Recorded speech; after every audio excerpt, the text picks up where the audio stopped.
안녕하세요. 저는 딸아이를 키우며 한 여자와 2번의 결혼 생활을 하고 있는 남자입니다. 가끔 일하다가 시간이 날 때면 이곳에 들러 여기에 올라오는 사연들을 종종 듣고 있어요. 괜히 제가 사연의 주인공처럼 감정이입이 돼서 화가 날 만큼 기가 막힌 사연들도 많고 눈물이 찔끔 흘릴 만큼 감동적이고 안타까운 사연들도 많더라고요. 저도 적지 않은 나이인지라 이 나이 되도록 이렇게 험난한 세상을 살면서 산전수전 안 겪어본 일이 없을 지경이었어요. 마땅히 어디다 말할 곳이 없어서 그동안 혼자서 소갈이를 하고 있었는데 이렇게 익명으로 말할 수 있는 공간이 있어서 조심스럽게 제 이야기를 해보려고 합니다. 이런 글을 적는 게 처음인지라 횡설수설할 수도 있지만 그래도 용기를 내어 적어보도록 하겠습니다. 저는 어릴 때부터 부모에게 버림받고 돈 없으면 안 되는 이 각박한 세상을 한 여자아이와 버텨나갔어요. 그녀는 지금의 제 아내였고 아내를 처음 만난 건 제가 초등학교 4학년이 되었을 무렵이었어요. 부모가 없다는 이유 하나만으로 늘 왕따를 당해야 했던 제게 먼저 손 내밀어준 유일한 사람이었죠. 저는 당시 부산에 살고 있었고 아내는 아버지 직업 특성상 서울에서 저희 학교로 전학을 오게 된 거예요. 아무것도 모르는 이 아이는 해사한 얼굴로 제게 웃으며 반갑다고 손을 내밀더라고요. 저는 아내의 손을 잡으려고 했지만 혹시나 저 때문에 똑같이 왕따를 당하게 될까봐 손을 못 본 채 했어요. 그랬더니 아내는 제 손을 잡아 끌더니 자기 손과 맞잡게 하더라고요. 그 모습을 보고 주변에서는 그러다 왕따 당한다고 하지 말라고 말렸었지만 아내는 다른 아이들의 말에 아랑곳하지 않고 저한테만 시선을 맞추며 인사를 했죠. 저는 혹여나 아내가 왕따를 당하게 될까 걱정이 되어 그 뒤로도 아는 체를 하지 않으려고 했고 그럴 때마다 아내는 더 적극적으로 제게 다가오기 시작했어요. 아내는 서울에서 와서 그런지 저희와 다르게 뽀얀 피부에 이쁘장하고 귀티나는 아이였고 그런 그녀와 친해지고 싶었던 친구들은 저에 대한 모진 말들을 그녀에게 쏟아부었어요.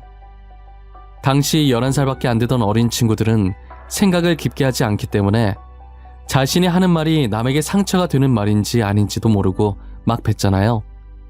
결국 아이들이 뱉은 말들은 고스란히 제게 상처가 되어 돌아왔죠.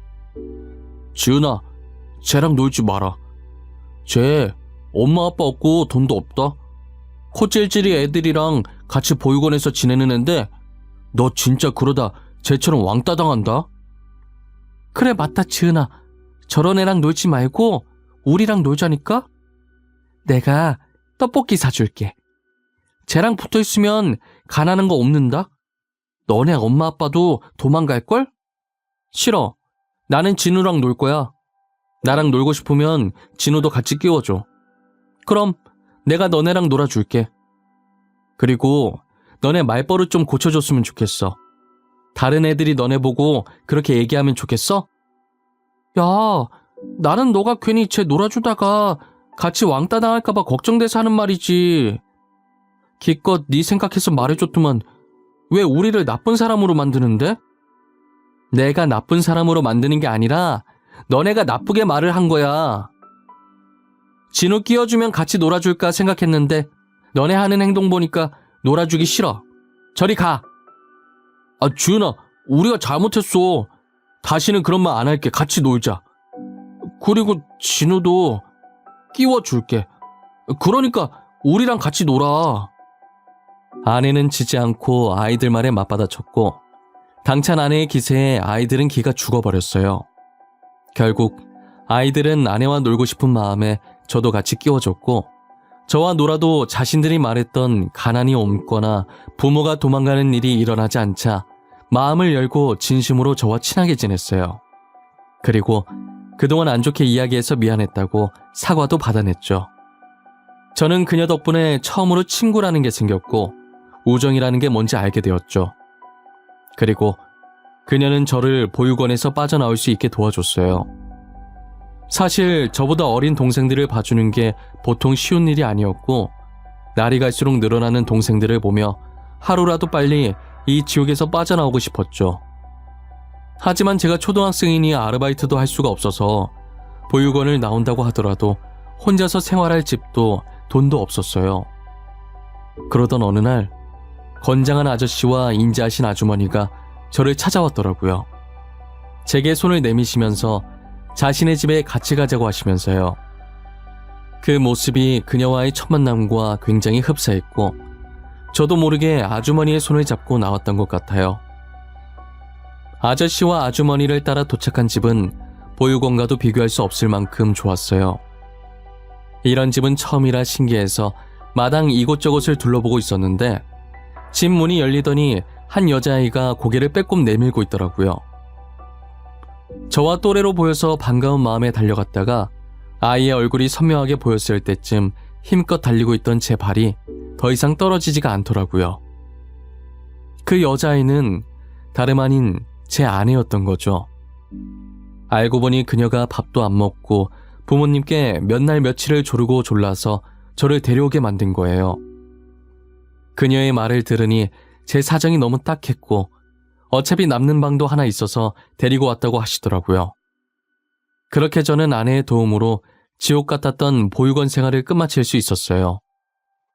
아저씨와 아주머니는 정말 친부모님처럼 저를 잘 챙겨주셨어요.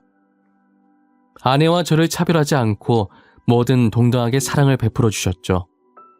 저는 나름 친근하게 대해드리고 싶어서 장난으로 엄마 아빠라고 했었는데 듣기 좋다고 하셔서 계속 그렇게 부르게 되었죠. 처음엔 그녀를 향한 제 마음이 저를 구해준 고마운 존재, 그 이상도 그 이하도 아니었어요.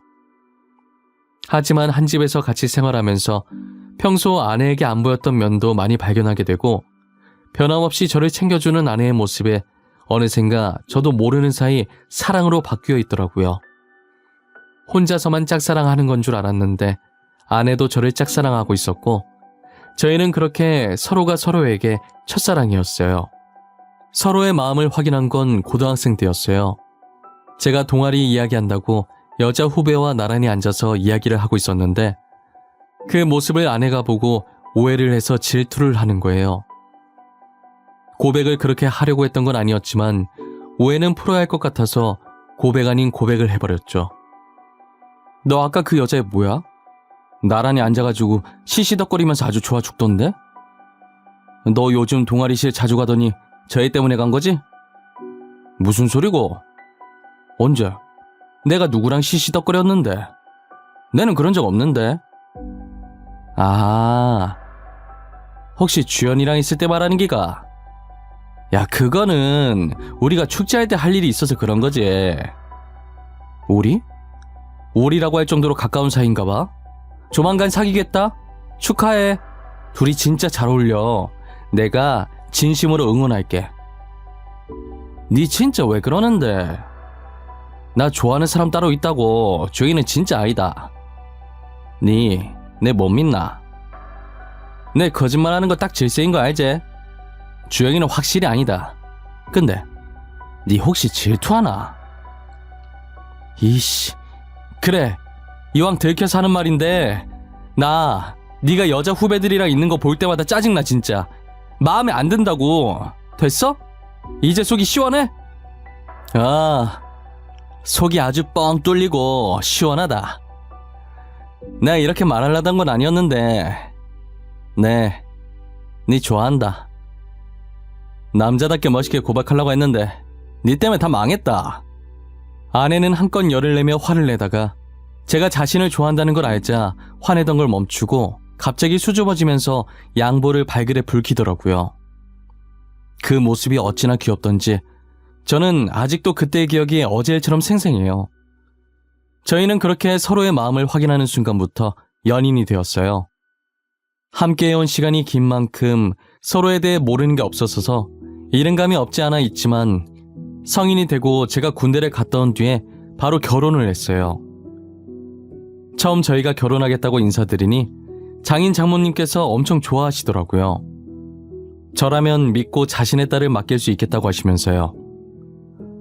고마워할 사람은 저인데 오히려 장인 장모님께서 고맙다고 눈물을 흘리시더라고요. 저는 그동안 키워주셔서 그리고 아내를 제게 믿고 맡겨주셔서 감사하다고 큰절을 올렸어요. 저희는 일찍 아이를 가지고 싶다는 생각이 전혀 없어서 충분히 신혼을 즐기다가 딸을 하나 낳았었어요. 다행히 딸이 저를 안 닮고 아내를 닮아서 피부도 뽀얗고 쌍꺼풀도 짙은 게 너무 이쁘더라고요. 그래도 제가 잘난 곳 하나 없어도 코 하나는 자부심 가질 만큼 이뻤거든요. 아내도 가끔 제 코를 보면서 이쁘다고 그렇게 수술하고 싶다고 할 정도였어요. 딸이 다른 건 다 아내 닮았는데 코는 저를 쏙 빼닮은 거예요. 어쩜 좋은 유전자만 받고 태어났는지 제 딸이라서가 아니라 정말 이뻤어요. 딸바보 저희 부부는 장인 장모님에게 받았던 사랑을 똑같이 딸아이에게 주었고 딸은 저희의 사랑을 듬뿍 받으며 하루가 다르게 커가기 시작했어요. 아이가 5살이 되었을 무렵에 아내는 어느 정도 딸이 컸으니 제게 딸을 잠깐 맡기고 친구와 2박 3일로 다른 지역에 여행을 가겠다고 하는 거예요. 저는 그동안 고생했으니 친구랑 놀면서 스트레스 좀 풀고 오라고 했었죠. 여행하는 동안 아내는 제가 따로 시키지는 않았지만 걱정이 됐는지 꼬박꼬박 연락을 하더라고요. 어디를 갔으며 이제 어디를 갈 거고 방금 어디에 도착해서 뭔가를 먹었다고 하면서 걱정할 틈을 주지 않았어요. 그런데 여행 마지막 날 낮부터 아내와 연락이 안 되는 거예요. 처음엔 마지막이니 아쉬운 마음에 전화하는 것도 있고 신나게 즐기고 있는 줄 알았어요. 그런데 집에 올 시간은 점점 다가오고 걱정되는 마음에 아무리 전화해봐도 여전히 똑같은 신호음만 반복되고 아내의 목소리는 들을 수 없었죠. 오는 길에 차 안에서 자는 건가 싶어서 몇 번 하다가 안 했는데 오후 9시가 넘어가도록 집에 들어오지도 연락을 받지도 않는 거예요. 저는 이제 서서히 걱정에서 불안으로 바뀌더라고요. 10시 정도 돼서 한 번 더 전화를 해보니 드디어 연결이 되는 거예요. 그런데 아내의 목소리가 아니라 어떤 모르는 남자의 목소리가 수화기 너머로 들렸죠. 여보, 당신 지금 어딘데? 내가 지금 몇 번이나 전화했는 줄 아나? 왜 이제야 전화를 받는 건데? 내가 네 얼마나 걱정했는데. 여보세요? 죄송하지만 아내분께서 전화기를 잃어버리신 것 같아요. 제가 방금 길거리에서 이 휴대폰을 주웠거든요. 찾으러 오셔야 할 것 같네요. 아, 죄송해요.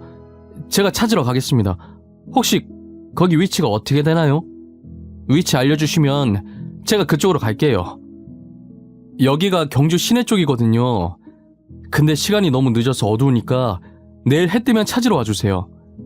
일단은 제가 핸드폰을 들고 있을 테니까 자세한 주소 문자로 보내드릴게요. 아, 알겠어요. 정말 감사해요. 제가 내일 꼭 찾으러 가겠습니다. 죄송합니다. 저는 해가 뜨는 대로 남자가 찍어준 주소로 갔어요. 길거리에 휴대폰이 떨어져 있었고 주변엔 아무도 없었다고 하더라고요. 아내를 찾을 만한 단서가 단 하나도 남아있지 않았어요. 인근 경찰서로 가서 아내의 실종 신고를 했고 저는 경주를 샅샅이 뒤지기 시작했어요. 정말 안 찾아가 본 곳이 없는 것 같았는데 아내는 어디에도 보이지 않더라고요. 저는 시간이 지나고 아내는 보이지 않자 점점 속이 새까맣게 타들어갔어요. 딸도 맡길 곳이 없어서 장인 장모님께 맡겨두고 전단지를 만들어서 아내를 찾으러 다녔죠. 잠자는 시간도 아깝고 한 사람이라도 놓치고 싶지 않아서 사람은 많이 다니지 않는 새벽에도 미친 사람처럼 지나가는 사람들을 붙잡고 전단지를 나눠줬어요.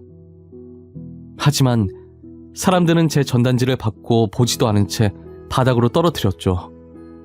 저는 떨어지는 전단지처럼 제 마음도 한없이 밑으로 가라앉아 버렸어요. 결국 자지도 먹지도 못한 저는 몸에 탈이 났고 길거리에서 쓰러지고 말았죠. 눈을 뜨니 흰 천장이 보이는 게 병원인 것 같더라고요.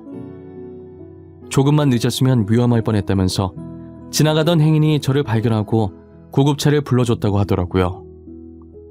아내가 죽었는지 살았는지 모를 이 시점에서 제가 살아서 눈을 뜬 게 너무 괴로웠어요. 저는 여러 가지 복잡한 심정에 괴로워서 침대 옆에 있던 화분을 던져버렸어요. 깨진 화분 조각을 들고 안 좋은 선택을 할까도 생각했지만 딸 얼굴이 아른거리더라고요. 아내도 사라졌는데 저까지 잘못되면 딸은 어쩌나 싶은 마음에 이도 저도 못한 채 화분 조각을 떨어뜨리고 그 자리에 그대로 주저앉아서 엉엉 울었어요. 한참을 울다가 팔에 꽂힌 링거를 뽑고 다시 아내를 찾으러 미친 듯이 뛰었어요. 그렇게 2달이 지났을 때 장인 장모님께서는 이쯤 했으면 됐다고 그만 돌아오라고 하셨죠. 결국 저는 집으로 돌아갔고 제 몰골을 보신 장모님은 울면서 저를 꽉 끌어안아 주셨어요. 우리 아들, 진우야, 꼴이 이게 뭐야? 엄마 속상하게. 밥은 먹은 거야? 우리는 괜찮아. 우리 딸 강하는 거 너도 알잖니? 꼭 무탈하게 다시 돌아올 거야. 그냥 기다려보자. 응? 어떻게 그래요? 살았는지 죽었는지 그거라도 알아야 제 마음이 놓이죠. 마냥 기다리기만 하다가 아무 소식도 못 듣게 되면 어떡해요? 저 지은이 없이 못 살아요, 엄마. 실종 신고도 했고 조그만 단서라도 나오면 바로 경찰한테 전화 올 거야. 그러니까 우리라도 정신 똑바로 차리고 지은이 기다리자. 네 몸도 좀 살피면서 믿고 기다려보자. 엄마 앞에서 이런 말해서 정말 죄송한데요. 저는 진짜 지은이 없으면 못 살아요. 우리 지은이 없으면 저도 없어요. 미안할 게 뭐 있어. 다 네가 우리 딸을 많이 아껴서 하는 말인데 우리는 오히려 고마워. 이렇게까지 우리 딸을 사랑해주고 아껴줘서. 그래 아들아, 우리는 너한테 너무 고맙다. 몸 많이 상했네. 이제 그만하고 쉬거라. 응? 너 이러다 죽겠어 이거사. 저는 장모님의 만류에도 아내 찾는 것을 포기하지 않았어요. 그렇게 시간은 훌쩍 지나 15년이란 세월이 흘렀고 5살이던 딸은 어느덧 20살이 되었죠. 모든 사람이, 심지어 장인 장모님까지도 포기하라고 했었지만 딸은 15년 동안 제 옆에서 포기하라는 말 한 번 없이 옆에서 아내 찾는 것을 도와줬어요. 저를 대신해서 SNS에 글도 올려주고 사람 찾는 프로그램에 제보도 해주었죠. 하지만 그렇게 한다고 해서 저에게 돌아오는 소득은 아무것도 없었어요. 솔직히 말하면 저도 15년간 찾아다니면서 포기해야 하나 싶었던 적이 없었던 것은 아니에요. 하지만 살아있을 거라는 일말의 희망이 제 마음속에서 떠나지 않았고 저는 끝까지 찾아보려고 가진 노력을 다했었죠. 그리고 이제 장인 장모님도 많이 늙으셔서 더 늦기 전에 찾아야겠다는 생각이 들었어요. 저는 장인어른이 하시던 회사를 이어받아 하고 있었고 딸은 학교를 마치고 저와 저녁을 먹으러 제 회사에 들렀었어요. 그날은 아내의 생일이었고 저희는 아내가 없어도 꼭 생일을 챙겨주었어요. 딸은 SNS에서 맛집 찾아냈다고 한 번만 가보자고 조르더라고요. 자식 이기는 부모 없다고 하도 가자고 조르길래 못 이기는 척 딸 손에 이끌려서 식당에 갔어요. 딸은 이미 메뉴를 고르고 왔었는지 메뉴판을 보자마자 직원을 부르더라고요. 여직원 한 분이 저희 테이블에 왔는데 제 아내와 엄청 닮은 거예요.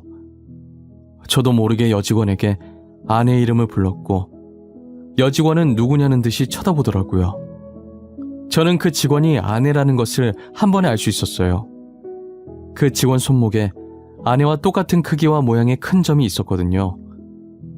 저는 그 점을 보는 동시에 아내라고 확신할 수 있었어요.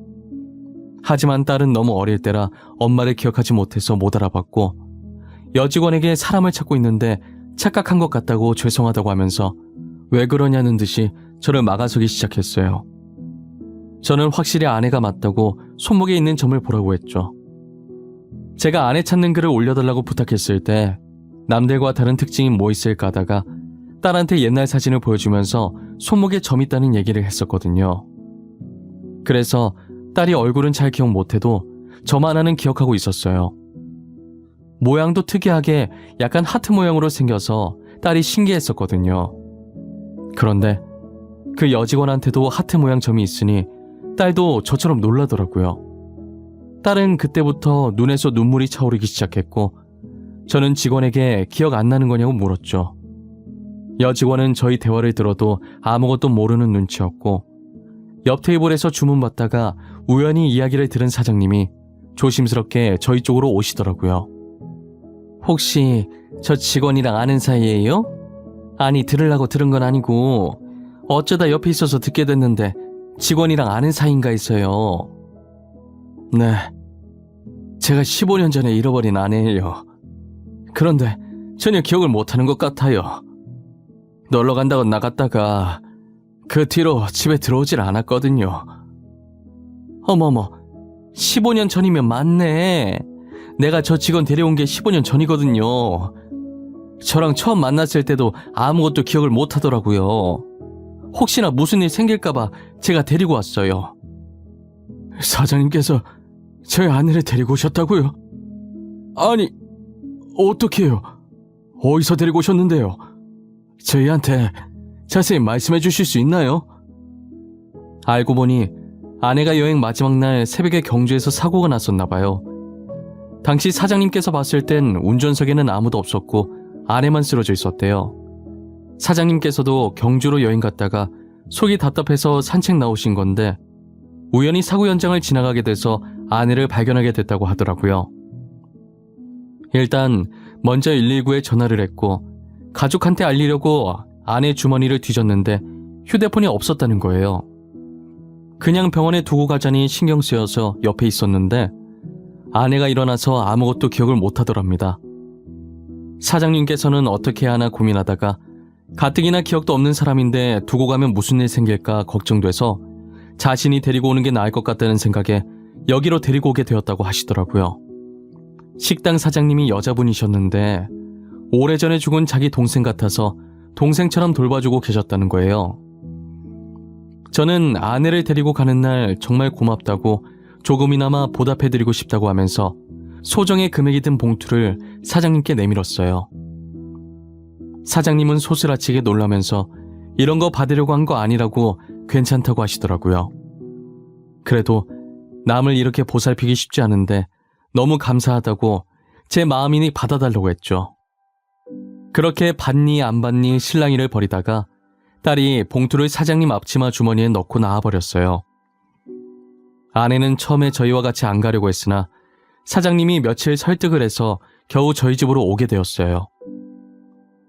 그리고 딸과 저는 아내의 기억을 되찾을 수 있게 옛날 사진과 영상도 보여주고 연애 시절 재밌었던 일들도 이야기해주고 많은 노력을 했죠. 15년간 기억을 잃고 지냈던 아내라 금방 기억을 찾을 거라는 기대는 하지도 않았어요. 오히려 아내가 이전 기억들을 안 찾으려고 하면 어쩌나 했는데 그래도 아내는 저희 노력에 같이 힘을 내서 기억을 찾으려고 애써주더라고요. 그렇게 3년이라는 시간이 흘렀던 것 같아요. 저는 간만에 짐 정리를 하다가 초등학생 때 찍었던 아내와 제 사진을 발견하게 된 거예요. 다시 보니 신기하고 반가운 마음에 웃으면서 아내 눈앞에 사진을 들이밀었어요. 이 사진이 뭔지 아나? 당신은 기억 못하겠지만 나에겐 참 뜻깊은 사진이거든. 우리가 처음 만나서 친구 된 날 찍은 사진이잖아. 맞아. 내가 손 내밀었는데 당신이 안 잡아줬잖아. 그때 애들 참 못됐었다. 그치? 나도 그 얘기 들으면서 얼마나 상처받았는지 알아? 여보, 지금 당신 기억 돌아온 거가? 이때 기억하는 거가? 나 그날 일 말하면서 애들이 나쁜 말 했다는 건 말한 적 없는 것 같은데. 기억나. 어제 일처럼 또렷하게. 다 기억나는 건 아니지만 저 때는 기억이 나네. 이제 조금씩 기억이 돌아오려나 봐. 저 사진이 도대체 몇 년 전이야? 당신 사진 안 찍겠다고 난리쳤었는데. 당신 진짜 기억해냈구나. 잘했다. 진짜 너무 잘했다. 다른 건 또 기억나는 거 없고 지금 그것만 기억나는 거가? 내가 너한테 질투했던 것도 기억나네. 주연인지 주영인지 걔 얼굴도 기억나. 다시 생각해도 짜증나네. 너 이리 와, 한 대만 맞자. 아내는 저희 노력이 헛되지 않게 점차 기억을 해내기 시작했어요. 아직은 흐릿하지만 최근 기억보다는 저희의 학창 시절을 조금씩 기억해내는 것 같았어요. 아무래도 사고 난 기억은 안 좋은 기억이기 때문에 재미있었던 기억만 나는 모양이었어요. 그래도 그게 어디냐며 다행이라고 아내를 안아주었죠. 그리고 몇 달 후 모든 기억이 돌아왔고 사고 날까지도 기억을 해냈어요. 사고가 났을 당시 아내가 친구랑 돈 문제로 조금 다툼이 있었나 봐요. 친구가 돈을 빌려달라고 했는데 아내는 돈 거래 안 한다고 못 빌려준다고 했었던 거죠. 그러다가 아내의 친구가 화가 나서 아내가 잠시 나간 틈을 타 우발적으로 그런 일을 낸 것이었어요. 아내의 친구는 그 자리에서 도망을 갔고 아내는 다쳐서 도망가는 걸 잡지 못하고 쓰러져 있었던 거예요. 그 뒤로는 이제 모두가 알다시피 산책 나온 식당 사장님께서 아내를 발견하게 된 것이고요. 아내는 그 사고로 머리를 다쳐서 기억을 모조리 잊게 된 것이에요. 그럼 휴대폰은 어쩌다가 잃어버렸냐고 하니까 시내에서 놀다 보니 그렇게 됐다고, 그때도 뒤늦게 휴대폰 찾으러 나간 거라고 했어요. 지금이라도 아내의 친구를 신고하려고 했지만 이미 공소시효는 지난 상태였고 신고해봤자 처벌이 어려운 상태여서 포기했어요. 그래도 이렇게 아내를 다시 찾고 잊었던 기억들도 다 되찾을 수 있어서 저는 그것만으로도 다행이라는 생각이 들었어요. 아내는 처벌도 어려우니 이제 그 사건을 그냥 잊고 싶다고 하더라고요. 저도 아내의 뜻을 따라 더 이상 그 사건에 대해 언급을 하지 않기로 했어요. 지금 아내와 저는 서로를 챙겨주며 예전처럼 잘 살고 있어요. 딸도 작년에 듬직한 사위와 결혼해서 지금은 귀여운 외손자까지 낳고 잘 지내고 있어요. 참 딸은 엄마 팔자 닮는다고 사위도 저처럼 보육원 출신이더라고요. 그래서 그런지 뭐라도 있으면 더 챙겨주고 싶고 사위의 든든한 보호자가 되어주고 싶었어요. 사위도 저희를 친부모라고 생각하며 잘 모시고 있고요. 요즘은 아내와 둘이서 손자 보는 재미에 빠져 있습니다. 저희가 딸 하나밖에 없어서 아들 키우는 재미를 못 봤었는데 지금 손자로 대신하고 있어요. 둘 다 맞벌이라서 그런지 아이 맡길 곳이 없다고 저희한테 맡기더라고요. 저도 한때 딸을 장인 장모님께 맡겼던지라 군말 없이 손자를 받아들였어요. 장인 장모님 하니까 생각났는데 아내를 다시 저희 집에 데리고 왔을 때 처가댁은 눈물바다였어요. 죽었을 거라고 생각했던 딸이 이렇게 살아 돌아왔는데 오죽하시겠어요? 저라도 온 집안이 수영장이 되도록 울었을 것 같아요. 기억 잃은 걸 알면 속상해하실까봐 기억을 되찾은 뒤에 처가댁으로 데리고 갔었어요. 아내도 장인 장모님을 보자마자 많이 울었죠. 그런데 하늘도 무심하시지. 아내와 다시 만난 지 1년도 채 되지 않아 장인 장모님께서 한 달 차이로 세상을 떠나셨어요. 아내가 실종되고 마음의 병으로 두 분 다 몸이 급격히 안 좋아지셨었는데 아마도 아내를 볼 거라는 희망으로 다들 마지막 힘까지 버티고 계셨던 것 같아요. 마지막 가는 순간까지도 제 손을 붙잡고 포기하지 않아줘서 고맙다고 하셨죠. 저는 당연히 해야 할 일을 한 거라고 고마워하지 않으셔도 된다고 했어요. 그렇게 장인 장모님은 사랑하는 딸을 찾아 더 이상 아무 미련 없다는 듯 편안하게 잠자는 듯한 표정으로 저희 곁을 떠나셨어요. 저는 아직도 가끔 아내가 다시 돌아온 것이 믿기지가 않아요. 지금도 꿈인 것만 같아서 제 옆에서 조용히 잠자고 있는 아내의 볼을 살짝 눌러봤네요. 말랑말랑한 촉감이 느껴지는 게 꿈은 아니라고 말해주는 것 같아요.